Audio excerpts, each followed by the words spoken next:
it's tempting to say, okay, we have this incredible pressure on the Fed now, right? We're going to have more inflation in the next year or two as a function of the Fed overdoing it.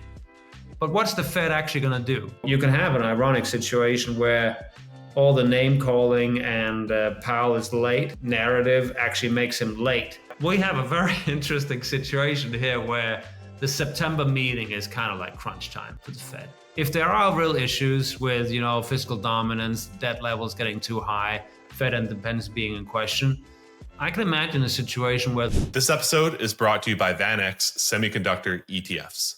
You'll hear more about the VanEck Semiconductor ETF, ticker SMH, the largest semiconductor ETF, and its newer VanEck Fabless Semiconductor ETF, ticker SMHX, later in the show.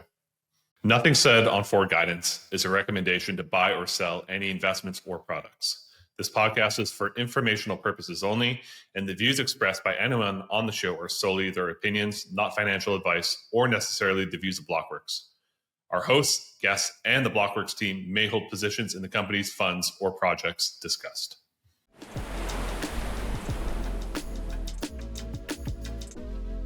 All right, everybody, welcome back to another episode of Forward Guidance. And I'm very excited to be joined today by Jens Nordvig, who's the founder of Ex-Ante Data and market reader, previously managing director at Goldman Sachs, senior investment associate at Bridgewater, and head of fixed income research and global currency strategy at Nomura Securities. Jen, great to have you on the show. How's it going? Thank you very much. Going well. Good. I'm glad. Yeah, before we get into it, I'd love to just hear a bit about you. Obviously, just mentioned a few of your touch points of your career path, but where is your areas of expertise? What do you mostly focus on? And just high level, how do you think about what your macro framework is? I launched Ex-Ante Data in 2016, right? So we've been advising macro market participants for almost 10 years now. The anniversary will be in January. And we really have a combination of really data-centric analysis. That's what we do on our platform. A lot of that data is in the capital flow space. So this year, where we have sort of big questions around changing asset allocation, it's been very powerful. So we've had a good year so far, and navigating those shifts around the dollar and so forth. But sometimes there are topics where it's hard to have a super data-focused approach, where it's more sort of thinking conceptually about what's going on. And I think we're going to talk about Fed independence in a moment, right? So that would be one area, like how do you do that with data, right? It's not something you can do super easily in a time series way. So we need to combine like really hardcore aggregation of data. That's what we do for a living, right? But once in a while, there are issues where you say, okay, I'm going to take a stand. There's something that really the market is not focusing on.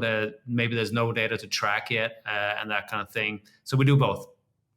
Amazing. Yeah, to your point about Fed independence, it really feels like we're going through this pretty monumental regime shift right now. And the biggest thing I'm trying to ask myself and ask other guests is just a way to conceptually understand this regime and get past the news headlines that feel like they change every 2 minutes, to actually derive a signal and start to understand. And to your point, like our sample size of these occurrences are very, very small. It feels like maybe the last time that we were in a true situation of thinking through Fed independence was basically like the 1940s and the Treasury Accord of 1951. So yeah, maybe with that, we could just start off by just trying to understand, how do you conceptually think about the situation that we're in, and how do you contextualize it with that limited sample size that we have? Yeah, I think like when you have limited sample size, like one way to handle it is you sort of broaden your perspective. Is there any situations outside the Fed itself, right, we can use? So we certainly have a lot of clients in emerging market space, in Brazil, other places that have had a lot of experience with central banks that have been under political pressure in a way that we've not used to in the United States, right? And they've seen that play out. So I think that has to do with like taking into account data that's not maybe the most obvious, but still has some relevance. So I think that this is a situation where you kind of have to take a step back and think about what's really going on. What's really going on is that we have a lot of debt, right? So it kind of came to the fore back in, well, it's come to the fore a number of times over the last couple of years, right? We've actually often had it happen over the summer where there's some hiccup in the treasury market, right? We have a spike in bond yields. And sometimes you can say it was due to fears about the quarterly refunding. Sometimes it was about tariffs or lack of foreign demand for bonds, right? And recently it's been probably about the Fed independence, right? But the reason why these shocks are relevant is that we have a lot of supply of bonds. We have doubt about whether the market will continue to absorb it, right? So it all comes down to the debt. And then these specific shocks are more sort of essentially shocks that sort of front load the issues, brings it to the fore right now, as opposed to in 1 or 2 or 3 years. And that, I think, is what we're seeing right now. I think investors around the world still have a memory from April where the treasury market did something that is extremely rare and scary, where we had a negative growth shock. Something was happening to the growth outlook that was very negative. Equities traded down. The front end traded down in yield, pricing in the Fed was going to do something in terms of easing. And then nevertheless, the long end sold off at the same time. So that really left a lot of portfolio managers around the world with like new questions about the treasury market that they didn't have before. Because the long end is supposed to work as a hedge against equity weakness when something bad is happening, and it didn't work, right? So since then we've stabilized, but I think the concerns are still there. And then we have something new all the time that keeps the concerns alive. And this attack on the Fed is the new thing, right? And it's certainly something that is pretty unusual in a U.S. context, right? And it's also just the nature of the attack, right? It's not okay. We would like to see rates a little bit lower. Everybody can have different views on that, and even within the FOMC, we have different views, right? But rates should be 1%, and then threats of legal action, criminal investigations, and so forth. Like it's a pretty. It's not just critique, right? It's pretty dramatic posturing. So it's really a question of, okay, how do you handle this new situation? Like, what does it really mean? And also, I think thinking very carefully through what time horizons are the relevant here, so we can go into that more. Yeah, it feels like one way to think about this is viewing the U.S. as going through this EMification moment of sorts. And I'm curious, like comparing it to what you just mentioned in early April, where we saw a lot of these correlations move towards this notion of effectively like a capital flight rotation, where we saw the U.S. dollar was going down, bond yields were going higher, U.S. equities were going lower. So is this the right way to think about that? And then if so, where are the biggest tail risks? Is it indeed that the currency could just be meaningfully devalued? And paired with that, is it the meaningful risk being capital flight? Breakthroughs begin with semiconductors. With over $23 billion in assets under management, the VanEck Semiconductor ETF, ticker SMH, is not only the largest semiconductor ETF, but it has also outperformed the next largest semiconductor ETF. It is built on an intelligently designed and constrained index that includes the whole sector stack, from design to manufacturing. Historically, this unique construction and methodology have helped SMH outperform its closest ETF competitor. Check out the table below. Go to vaneck.com/SMHFelix to learn more. Want to earn real yield on your Bitcoin without leaving the ecosystem? Echo Protocol is the first Bitcoin liquid restaking and yield layer built on MoveVM. It powers the BTC-Fi economy on Aptos, securing nearly half of all bridged assets on the network and minting over $200 million in ABTC. With Echo, you can easily acquire, hold, and earn on Bitcoin via ABTC, their yield-bearing Bitcoin asset. Echo already makes up around 70% of Bitcoin supply on Aptos, and it's just getting started. Learn more at echoprotocol.xyz. As always, investments in blockchain technology involve risk, terms, and conditions apply. Do your own research. Well, so the correlation's changing all the time, right? So the correlations we had in April, right, are not really the correlations we have right now. So I think what happened in April was that we had we had a kind of shocking tariff announcement with tariff rates that were much higher than anybody feared. And then we had subsequently a further escalation, right? So we ended up with tariffs in relation to China that were more than 100%. So it was not really, an issue of thinking, oh, okay, we're going to have higher taxes. That was not the issue. The issue was that there was fear that the supply chains were going to break, right? Because we effectively had a tariff so high that it was going to be a trade embargo. And the growth fallout from that was very unpredictable, nonlinear, and dramatic, and the market priced that. And then since then, a lot of new things have happened, right? So we've had trade deals, including this week with Japan. Before that, we have some kind of new framework with China, right? We don't really call it a deal because it's just a sort of negotiating situation. But the bottom line is that we come down from more than 100% tariffs against China to now 30, right? And that's where we are.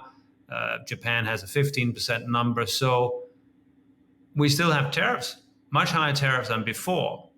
But we're sort of gravitating towards tariff rates that are much more manageable and are just going to be viewed as a tax that's there, as opposed to something that's going to break the supply chain. So that's a big difference. I think that's why the equity market can handle it much better.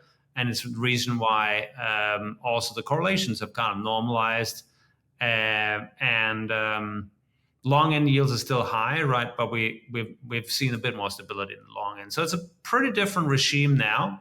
But what's interesting is that the dollar has not really recovered very much. So despite of these correlations kind of being different, the equity market trading different, the long end trading different, the dollar has not really recovered, right? So euro dollar has traded again around 118 this year, which is very close to the year highs. Australian dollar has made a new high against the US dollar this week as well. So it's really interesting that we've had this persistency in the dollar weakening trend that has been somewhat divorced from the ups and downs in equities, right? So that tells you there's something new happening. And I think that's also what we can see very clearly in our data, that on our platform, we have a whole page now dedicated to essentially dollar allocation metrics, right? So we had the dramatic shift in bond flows in April that I would say has normalized to a significant degree at this point. But if you look at global equity flows were incredibly dominated by US flows and actually became even more dominated by US-centric flows after Trump was elected, as a lot of international investors were sort of hoping, oh, we're going to do the Trump one trade another time. What was a very bullish equity market trend that came out of Trump one. So we came into sort of February and the aftermath of the inauguration with just extreme bullishness and extreme positioning. And then since then, we've seen very different global equity flow dynamics, where it's not so much that you have, dramatic selling of US equities. It's just this dominance that you had for a multi-year period actually is not there anymore. On a very persistent basis now, actually starting before the tariff tension. So you can almost say February, March, April, May, June, and into July, right? So it's 5 months we've had a situation where international equities are getting much more subscription. So that is a shift, and that shift to be quite persistent. And that, I think, is a big change. That combined with change hedging dynamics is the reason why the dollar is trading differently. Mm-hmm. Yeah, I did want to ask you, as somebody who's an expert in the FX world, about that dollar hedging dynamic, because just a quick way to think about this is that, yes, the NASDAQ is at all-time highs in USD terms, but if you look in, say, like Euro terms, we're still actually down on the year. And it feels like a huge theme around that is just looking and trying to understand how much of these foreign flows that, to be clear, were very overweight US going into January at the start of the year. How much of that was actually hedged on a US basis? Because obviously, if you're a European pension fund and you're long Mag 7 and you're not hedged on your USD, April was really terrible for you, worse than domestic investors. You got whacked on both sides because the euro rallied so much. So yeah, what's your read on how much of those flows are actually hedged or not? So we do a lot of number crunching in that space, right? And it really depends on what asset you look at and what type of investor you're thinking about.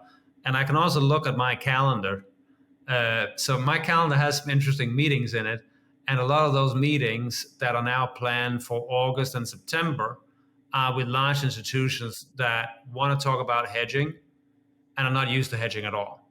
So I think when you have big shifts like the one we've seen this year, it kind of is a wake up call to a lot of players where, okay, maybe they should revisit their framework, right? So we've been through a 10-year cycle.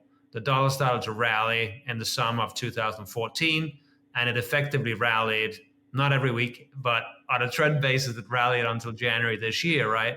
And now we've had a big change. We've actually had the worst start to a year, like the worst first half for the dollar in many decades, right? So clearly, if you're somebody outside the United States that for a number of years have had success by running open dollar exposure, and now you've had the worst year for the dollar in decades, it makes sense to at least revisit, okay, is this framework I'm using the correct one?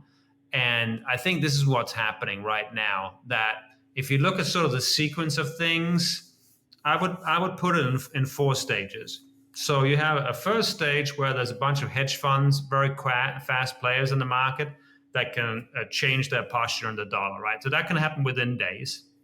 Then you have a group of really professional hedgers that sit and think about what's happening in the currency market all the time. That will be large pension funds, right? They have specialists that are hired to change their FX exposure when needed, right? And we've seen some shift there during, I would say, April and May. And then there's sort of a phase where the people who are not used to hedging will have to make decisions about do they change their allocations. And I think that's the phase we're going through now. And the final phase actually has to do with what U.S. investors are doing. So U.S. investors have now enjoyed not having to worry about international assets also for 10 years. And I'll just give you a couple of statistics, right? If you look at all the fixed income ETFs that are issued in the United States, close to 2 trillion worth of them, there's only 5% of them that actually have international exposure in them. And within that 5%, most of it is hedged back into dollars. They've been trying to issue product that is just dollar only, right? So we're down to less than 1% of that 2 trillion that actually has any foreign currency risk. So that's just one example. And we have many, we analyze capital flows sector by sector down to all the individual companies, right? This home bias that you have in the US, which has grown and which is extreme, is prevalent in insurance companies, retail, really on a very broad basis, right? So if we're going to get a fourth phase of people changing their dollar allocation, it would really be if the US institutional and retail communities start to embrace international allocations more. And that's going to be a very drawn out thing, because if you are a retail investor or a registered investment advisor, there's actually not that many ETFs that give you that exposure, right? So it will require that the ETF providers actually change a little bit the mix in their offering. And that's going to take some time. So that's how you get like a long tail of this dollar shift, right? Different players move at different time horizons. And yeah, that's how you get a trend that is more than a couple of weeks, more than a couple of months, because it's just more and more different players that have to make these decisions. Mm-hmm. Yeah, I really love that framework and sequence of events. It feels like one of the core drivers of this. You mentioned capital flows a couple times, and I think about is how to figure out the balance of payment situation and how that's being influenced by tariffs. Obviously, one of the large reasons for these tariffs is to narrow that current trade deficit. And then also on the other side of that, in terms of balance of payments, is the capital account surplus. So I'm curious how your firm and also foreign allocators that you talk to are thinking about the situation where obviously we don't fully know where the tariffs are going to land in terms of the final effective tariff rate, but regardless, we're seeing this attempt to narrow that current account deficit. And then also on the other side of things, on the capital account surplus side of things, we've seen a couple hints before in terms of just some of the policies within the big beautiful bill, where they've started to talk a bit about taxing remittances and these sort of capital controls effectively. So I'm curious what's the right way to think about this potential risk, where obviously for decades now it's just been the steady grind lower and widening of that trade deficit, and now there's this attempt to normalize that, and how does that get affected into FX and these capital flows that you look at? Yeah, so there's many different elements to your question there. There's the trade, aspect, what's happening with the trade balance. And then there's the capital flows, and on the capital flows, there's a lot of different moving parts, right? There's a cyclical dimension to the capital flows, right? So if the tariffs are gonna, be a drag on disposable income, which they will, right? Most of the tariffs are paid by US companies or US consumers, right? So that extra payment is going to be less income they have to spend on anything else, right? So when the Treasury, my old client Scott Besson, right, is happy that there's more income in the US Treasury, that's certainly good for the budget. And those revenues are significant, right? But somebody's paying for it, and somebody's going to have less income as a result. That's just a fact. So if those tariff effects are big, maybe in the region 1% of GDP, I'm using Scott Besson's numbers again, that drag is going to translate into weaker consumption. We're already seeing that real consumption growth in the United States is really stalling here. Like, we have very little real consumption growth in the first half for the first time in years. That could feed into the capital flow picture in an important way, right? Because if that leads the Fed looking through the independence issue, but from a pure cyclical perspective, having to ease policy to avoid the labor market getting too soft, right? We're going to have lower interest rates, and that's going to impact the bond flows. And especially in a world like we have now, where there is some yield to have. So it's not like in 2018, right, where yields everywhere else in the world were zero, right? And the US had a little bit of yield. Now, if the US is lowering their yields, like, let's say, below 4% towards 3%, the yields will be very similar in a lot of other jurisdictions, right? So the yield advantage will be gone, and that's going to have a big impact on the capital flows, right? So that's one aspect of it. But the other aspect is this concern about, safety, right? So I remember we had a big chief investment officer dinner in New York. It happened to be the day when the Liberation Day announcement was made, right? And market was like in a pretty dire strait. And then we were sort of talking about what's happening in a medium term sense, right? And I remember there was one of the chief investment officers from a big sovereign wealth fund, right? He was sitting there pretty quiet the whole dinner, and at some point he went on a rant about essentially taxes on capital flows, right? Yeah. And it was in the budget bill. It was not the most beautiful part of the bill, and then it was taken out in the last draft, right? But the fact that it was in there until almost the final vote, that we were going to have some kind of tax on certain types of foreign capital inflow, I think that shows that, like, we're just in a much more unpredictable environment, right? Things can happen that we didn't expect before. Right now, we have a tariff threat against Brazil that is due to political tension. So tariffs are being used in different ways. It's a much more unpredictable environment. And that's certainly making global investors just think another time about what is the allocation they want to have. I don't think it generally means that they are like selling tons of US assets, but it means that they're thinking hard about should we diversify. And I think that's the process we're in. And the US, for many investors, have kind of been viewed as the only game in town, certainly for tech investments, right? And in some period in fixed income, like the only thing that people looked at in pension funds was US high yield, right? But we're not there anymore. People are thinking about diversifying. There are yield opportunities elsewhere in the world. And this is a big shift from where we came from, and something that probably is going to have a multi-year effect. And I think that's what we're seeing play out. Yeah, I'm curious on that point. It just makes me think about this fact that you mentioned that they're not really outright selling. They're just starting to think about how to further diversify. And then I just level that up to what's going on at the foreign exchange reserve level at central banks, where it's been really interesting, where you see that not if you look at their FX reserve levels, they're not really like selling down their US dollars, but you're seeing this huge bid for, say, gold and those sort of ideas. So I'm curious if you have any reads on how at that level they're starting to think about this diversification. Is it just trying to own more gold? Is it trying to own more euro or any other currencies? Or are you seeing this potential for them to actually outright sell that US dollar FX reserve positioning as well? So the currency reserves by central banks, right, used to be incredibly important in those periods where there were large scale intervention. And they're still important, right, because there's potential for reallocation, but I don't think we've seen a lot of evidence of any kind of large scale selling of dollars.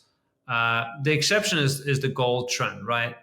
A lot of central banks have been trying to increase their gold share, both from like letting the valuation effect play out, not selling on the way up, but also adding to flow, right? So that is a reflection of a concern about traditional reserve currencies. A lot of people refer back to the fact that Russian reserves were confiscated when they invaded Ukraine in a full-blown fashion in 2022. But obviously, we have these dramatic trade negotiations between the US and all countries in the world, right? And the ones who really are not very diversified are probably all thinking about, is it smart to have these tense negotiations with the US and then be fully reliant on the dollar as the only or extremely dominant component of reserve holdings? Probably not. So there's also some need to diversify there.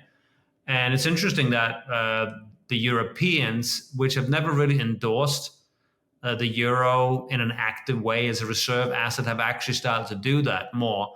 And the reason is that a lot of governments have big issuance needs, right?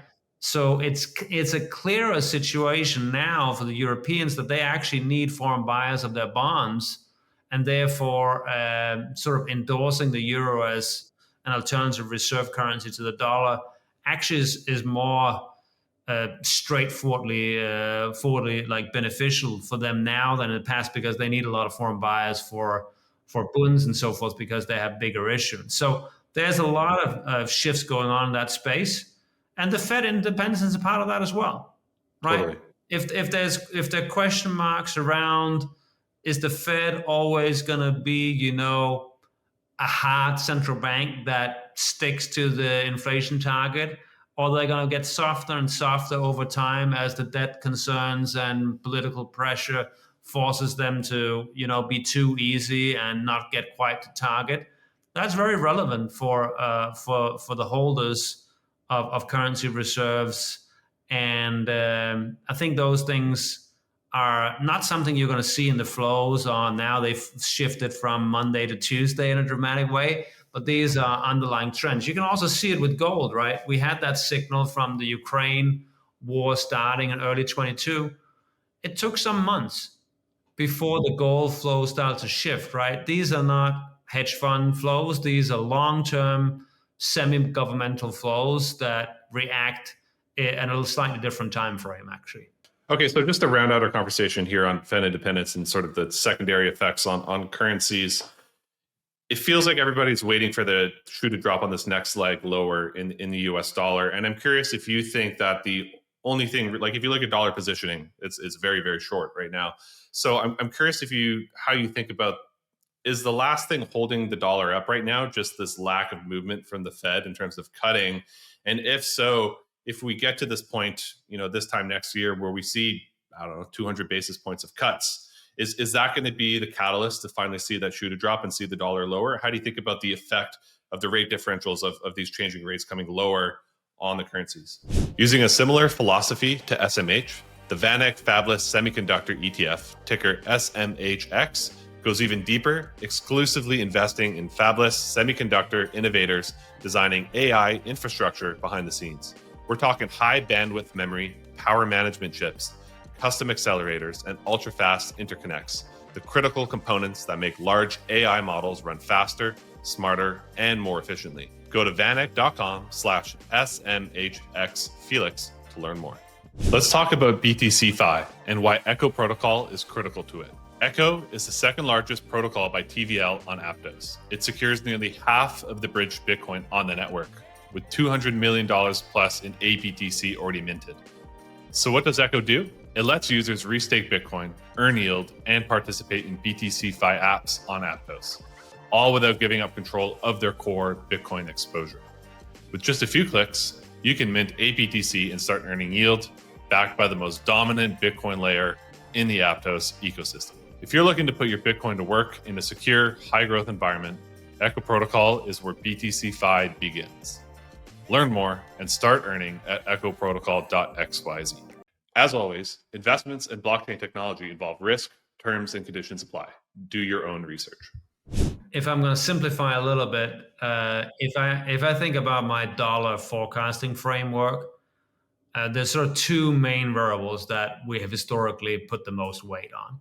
One is a global growth variable. It tends to be the case that when global growth is strong, the dollar is not doing too well. When global growth is weak, the dollar tends to do very well. So that's a variable that historically has been very important, arguably been the most important variable for dollar cycles, right? Second variable everybody knows about is sort of the Fed variable, right? Okay, if the Fed gets very dovish, it impacts the dollar. We saw that in September last year, right? When they cut 50 basis points, the dollar had a move based on that, right? So what's different about 2025 is that we have this kind of structural asset allocation theme. And I think it's really interesting how persistent that theme has been in the last 5 months, right? It doesn't follow the cycles of the other assets. It's an independent factor. I think we can say without blinking that we've been doing a pretty good job of embedding that factor in our dollar forecast for many months now, since March at least. And we will continue to do so, right? But how much weight do we put on that? Given that a number of players have already moved, we probably have to put a little bit less weight on that now compared to how much weight we would put in April. So it doesn't mean that the factor has gone away or is reversed. And positioning is a very tricky thing, right? So it might be enormous in hedge funds, it might be very big in CTA space, right? But there are other spaces where they've not moved yet. So position is kind of a really tricky thing. But I think it's still a dollar negative, but a less dollar negative than it was a couple of months ago, right? So it is very important what happens with the cyclical signals. So we have a very interesting situation here where the September meeting is kind of like crunch time for the Fed. The Fed will have to make a stand. Are they going to continue to worry about realized inflation, tariffs feeding into prices for a couple of months? Or are they going to say consumption is really looking soft in the US economy? The US economy is eventually so driven by consumption that we have to respond to that. September meeting is close to 50-50 priced, right? So if you get that right, you're probably going to have a good chance of getting the next couple of months of dollar trading right, because I think the cyclical dimension is going to be more important now than it was. But don't forget the first dimension, which is the global growth. And this is kind of what we're starting to see very recently, right? That there's actually some patterns in the market that smells like investors are getting more optimistic about global growth, right? So we've had lots of concerns about, Europe is going to be horrible. It's going to be a multi-year recession. They can't handle the trade tension with the United States. They have structural issues and so forth. And guess what? The PMIs are already bouncing. Guess what? The ECB is going on a break. They're stopping the cutting cycle, right? So even in China, I would say the cycle is actually looking like it's turning better. So the global growth dimension is actually getting interesting. You could have a situation where even if the sort of asset allocation factor has had the most juice in April and May, and now it's there, but not as forceful. But you can have a big dollar move if you have a combination of the global growth dynamic looks a little bit better and the Fed cutting, like quite a divergence in signals. So there's a lot of moving parts in the dollar outlook. And I think from a trend basis, the dollar still, in a medium-term sense, looks like we have downside skew. And I would say that even if it's true that there's some of these tactical positioning metrics that looks like people are very on board with the dollar trade, but when you've had a 10-year trend, I think it's one of those situations, do you focus on the tactical positioning? Or do you say there's some kind of structural position that's going to take a lot longer to unwind itself? And I think our framework is one where we do put more emphasis on these structural shifts than we would normally do. Normally we say, oh, we have to respect the tactical signals, but I think there's a more complicated situation at play here. Okay, it feels like one of the main tail risks associated with losing Fed independence is this unanchoring of inflation expectations. And I think that's a good segue into some of these charts that you sent over, looking at what's been going on in the break-evens market. And I'll just pull them up. But obviously, yeah, like the last thing you want from losing Fed independence and control of monetary policy, independence of monetary policy, is this unanchoring of inflation expectations. So you have these charts here where you're just comparing 5-year break-evens as juxtaposed to oil. So I'd just love to hear about, walk me through these, what you're thinking about and what you're seeing here. Yeah, so this is just showing some changes over the last year. So not the level of break even, but how they changed, right? So you can see when Trump was elected, there was optimism about what was going on in the economy, some concern as well about it being inflationary. So at the beginning of the year, we had higher inflation expectations, right? And then we stabilized in April as there was a lot of concern about growth being like a problem. And then you can see the blue line is sort of like what would be the impulse from oil specifically. You can see there was that spike in June when we had the Iran tension, and that has then come out. So really, I think the main point from this chart is the last couple of weeks, right, where the break-even inflation is going up again. There's nothing new going on in oil. If anything, the oil price signal is going in the other direction, right? So what is happening here in the last couple of weeks is the Fed independence effect, right? It is showing up in these break-even signals. And I'm showing here the 5-year, right? So the timing for me is the tricky thing, right? Because on the one hand, it's tempting to say, okay, we have this incredible pressure on the Fed now, right? We're going to have more inflation in the next year or two as a function of the Fed overdoing it. But what's the Fed actually going to do, right? Powell is still there. It's not so easy to get rid of Powell. Legal action takes a long time. I don't think he wants to resign. The new appointment is towards the middle of next year, right, coming into place. And also the committee has 12 voting members, right? So even if you have one new appointment in January and a new chair in the middle of next year, if there was a very political appointment, I think the other parts of the FOMC would pretty forcefully try to kind of push back against it. So I think the bottom line is it's not so easy to conclude that Fed policy is going to be dramatically impacted here in the next couple of months, next couple of quarters. So for me, it's more about over time, how's the Fed going to be, influenced, politicized? But Trump only has 2 appointments to the Fed board in his entire second term, right? So it's pretty hard to think about the timing of which this would really be an issue, right? So in a way, it's sort of a longer term issue. The fact that we have opened up this can of worms, we don't know whether this political pressure is going to go away. Maybe over the next 5 to 10 years, it's going to be a big issue. So I actually think the market is potentially, overdoing it in the very short end and not doing it enough in the long end. So I would argue that it should be sort of a steepening of the break-even curve, which is not what Yeah, you have the 10-year here as well, and you can see there's some breaking out higher, but you don't think it's enough on the 10-year basis?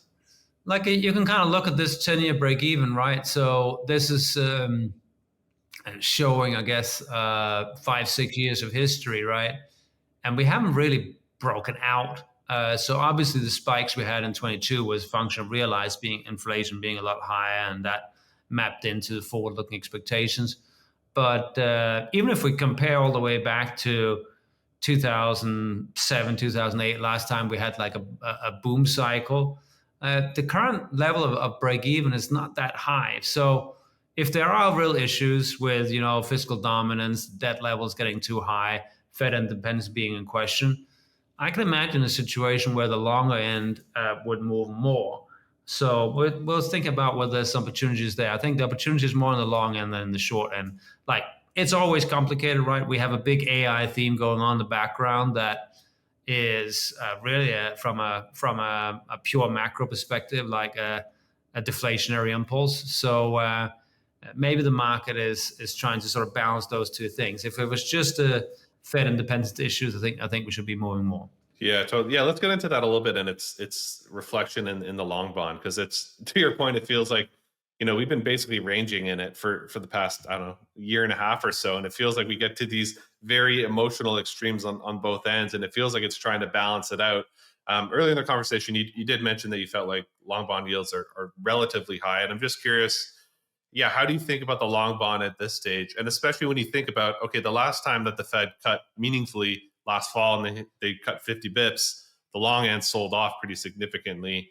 Would you expect that situation again? Or was that because we had that labor market scare last fall that led to this long bond bid? There's like this maybe soft recession pricing in the long end. If we were to start cutting meaningfully here, what would you expect to happen on that long end? Well, so I think there's sort of two things to really embed in your analysis here. So the first thing is what's happening globally, right? So global long ends are doing something new, right? So Japanese long end is going up in a very dramatic fashion. We have a lot of issuance in Germany, right? So we're sort of flipping the situation in Europe from having the safest assets being extremely scarce, actually being quite abundant now. That's going to put upward pressure on those yields. We have places like the UK where they have like pretty serious fiscal issues, also putting upward pressure on long end yields, right? So the global factor is totally different from what we used to see, right? So we need to have a different framework for that. So that's something that's going to keep the long end elevated, right? And then there's the fiscal dimension. We don't really have any signal that there's going to be a serious effort to bring down fiscal deficits. But the only thing that's really positive on that front is the tariff revenue, which is going to be significant. But we also have tax cuts that are really coming into effect in 26. That's going to push the deficit higher again. And from a political perspective, we even have talk now about new tax cuts that outside the budget, right? So another round of tax cuts being discussed, right? So we don't have a political situation where budget consolidation is really something that is a path we're on. It's not something that's being actively discussed. It's being discussed as more as sort of fantasy as opposed to something that the policy is being targeted towards. So from that perspective, I think, and given also the correlation kind of shock we had in April, it's hard to imagine that the long end is going to be rallying super hard. But obviously, if the short end moves a lot, long end can move down as well. But I think a lot of people are looking at steepening trends in the yield curve, and I think there's a lot of good reasons for those to continue to play out. But I think in the short term, really, the big question is whether the Fed is gonna start to shift its framework again from being very focused on the realized inflation effects of the tariff to saying, okay, we have to look through them. I guess there's two FOMC members who have already kind of moved to that camp. But Bowman and Waller, is that? yeah. So Yeah. we have an interesting situation, right, where you have the chairman speaking in a certain way, and I'm generally not overly critical of Powell, but Powell is in a tricky spot, right? Because all the political pressure makes it hard for him to react too quickly, right? He wants to be seen as reacting to firm evidence that the economy needs cut, as opposed to giving in to the pressure that is in the media picture every single day. So you can have an ironic situation where all the name calling and Powell is late narrative actually makes him late itself because he can't be seen to give into it. But I think we're going to have a real split at the FOMC, and that split might really play out in a. I would not be surprised if the vote in September is more split than we have seen perhaps for many years. One dynamic we haven't really talked about in terms of trying to discern where the long end goes is just the dynamic between supply and demand. So on one side of that is trying to figure out, okay, who wants to be the marginal buyer of U.S. long-term debt at these levels, and then on the other side of things is the issuance, the supply side of things, which is in a couple next week we have the next quarterly refunding announcement, which will be a pretty interesting one because of some of the commentary that's come in the last month and a half or so from Besson and also from President Trump, talking about trying to limit the amount of issuance of long-term debt at these levels. And this theme over that Janet Yellen started and Besson has continued of tilting more issuance to bills. So I'm curious, you could take one or the other there in terms of the supply versus the demand, but how are you thinking about just the state of issuance of long-term debt when it feels like the only thing people really want to own are bills? The irony is that we still have a fairly flat yield curve, right? Like we have short interest rates above 4%, right? And we have a little bit of pickup further out, right? But you're not getting a lot of juice. So there's just not that much incentive to get aggressive with duration, especially if you have doubts about whether the hedging property of the long end is going to work, because it didn't work in April. So I think that means that a lot of players are more cautious. A lot of international players are not as engaged in the long as they used to be. And I think the Treasury is aware of that, and therefore the supply is going to be pretty cautious. Like when Scott Bessent was appointed as Treasury Secretary, there's a lot of focus on the fact that he had been critiquing Janet Yellen for being too focused on short end issuance, right? But just because he's been critiquing Janet Yellen doesn't mean he's going to go and do the opposite of Janet Yellen, right? Like some of that is also positioning yourself to get the job, which we can all understand is necessary in a political job. So I think they're going to be very cautious with their issuance. And then really it comes down to growth, right? If we have a real growth problem in the U.S. economy, then we're going to have deficit problems that are coming out of that. So we are really at a crucial time here, right? Because the tariffs are hitting, and the real disposable income effect is going to be negative. We also have trade uncertainty that's negative. We have some tourism effects that are negative. Like there's all the fallouts from the policies we've seen this year are kind of starting to really bite now. But at the same time, we have an AI effect that's amazing, right? We have an incredible capex push. We're seeing anecdotes every week, right? This week it was X, Grok, and so forth, where there's an incredible investment happening. And the Trump administration is also trying to generate this big foreign direct investment inflow. We've been crunching all those numbers, right? The headline, if you add up the headline announcements we've seen from the Middle East and Japan, and maybe there's going to be a Korea and an EU announcement. But even if we add what we've had so far, we're more than $3 trillion in kind of a, I would call it soft foreign direct investment commitment. But the numbers are very big. Even if we got, half of that, a third of that over some period of time, it will be very big numbers. So there are some offsets to these traditional cyclical drags, and how that plays out, I think, in the next couple of months is really important.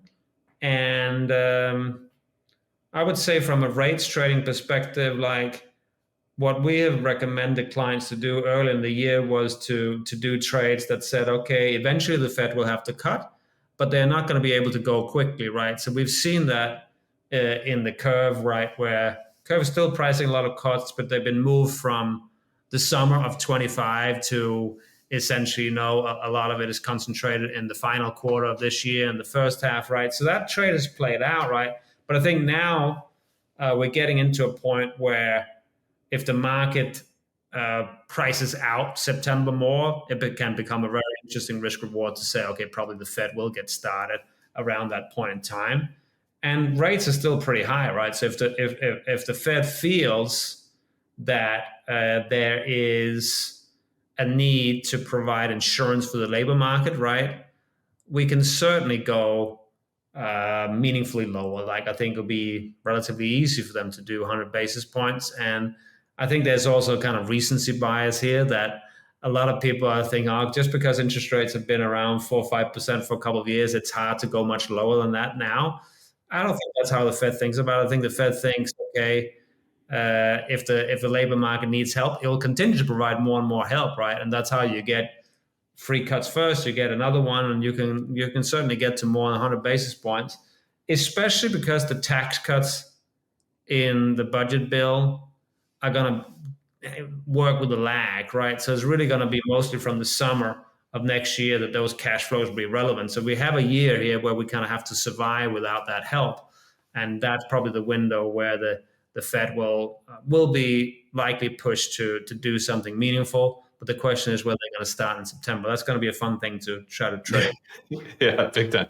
I feel like one interesting characterization of what you mentioned around a productivity boom led by AI and technological innovation is just looking at, we got some PMI data that came out today where the services PMI surprised at the upside pretty significantly, but the manufacturing side surprised at the downside. And of course, tariffs are only on goods, and the US is 80% service based. So I'm curious, are you sympathetic to the idea that perhaps the tariff risk is overstated in terms of the negative growth impulse, and that these AI innovations and this service-led economy could just look past that? We've been through a roller coaster with these tariffs, right? Yeah. So we've done a lot of work on tariffs for more than a year, right? We prepared for the election. We thought, okay, where are the tariffs going to end up? We have this tariff forecast table, which we kind of view as a steady state of where the tariffs are going to end up, right? And the irony is that we're now gravitating towards a situation that is pretty close to what we thought was going to be the likely destination early this year. But we've had this huge roller coaster in between. And I think that is directly a function of a fairly chaotic way of making decisions, right? That we got to more 100% tariffs on China kind of by accident. It was not something that was planned for. It was like tit for tat escalation for a couple of weeks, and we had unworkable tariff situation. But now, actually, with the latest signals we're getting, where Japan is at 15%, UK is in that neighborhood. Maybe the EU, based on the reporting we've seen from the FT and so forth this week, would also be aiming for 15. That actually is in line with almost like the academic literature. What's the optimal tariff rate? Optimal tariff rate is if you have a relatively uniform tariff on everybody, so you can't have too much circumvention of it, and it's not so big that it really distorts the flows that much, and you can generate some tariff revenue. So from that perspective, we've been through this crazy period, but maybe we're going to end up with a tariff regime that doesn't change the trade flows that much. It generates some revenue. Over time, the uncertainty will go down, and still going to be a drag on disposable incomes of the people who have to pay it, right? But it's not like a shock that is dominating everything. Like, it's just a shock we have to take into account. So from that perspective, if that is where we're ending up, I think the market is adapting to it, maybe not fully embedding the real disposable income effect. But I don't think it's going to be a shock that is going to be driving the market like we saw in April. That was a unique situation. It had to do with the fear of sudden stops in trade flows, and that's not where we are now. If we have tariff rates on all the big trading partners that are 15% EU and Japan, less than that for Mexico and Canada, trade flows are still going to be there. Economies can do cross-border business, and it will be more like a cyclical drag from just consumers having to pay a bit more. And that's very different from, disrupted supply chains. Nice. Yeah, I agree with that. I think that's a very balanced and pragmatic view of something that just feels like a roller coaster because it has been. Look, Jens, really great to have you on the show. Really enjoyed that. Where can folks go if they want to see more of your work? You can go and check out what we do at exantedata.com. If you want to look at some of the content we have in public domain, I have a Twitter handle that's J Nordvig, but we also have a Substack where you can look at some of the snippets of what we do. That would not be the most trading related research we would do. It would be more macro research or sort of big picture capital flow analysis. So that Substack is called Insight, Money Inside and Out. So Money Inside and Out is the Substack.